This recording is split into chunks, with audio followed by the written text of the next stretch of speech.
শেখ হাসিনার নেতৃত্বে যা বাংলাদেশে ঘটিয়েছে, সে বড় বড় কথা বলেছে। বেগম জিয়াকে 2 কোটি টাকা লুটপাট হয় নাই, মিথ্যা মামলা দিয়ে তাকে 10 বছর জেলে অন্তরীণ করেছে। কিন্তু শেখ হাসিনা এবং তার পরিবার হাজার হাজার কোটি টাকা লুটপাট করে চোরের মতো দেশ থেকে পালিয়েছে।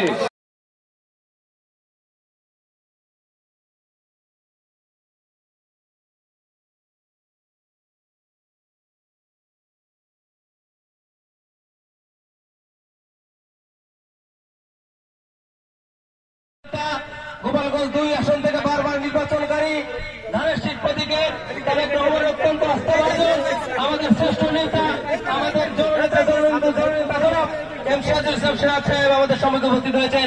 আমরা তাকে ধন্যবাদ এবং কৃতজ্ঞতা জানাই। সিরাজ সাহেবের আগমন, সিরাজ সাহেবের আগমন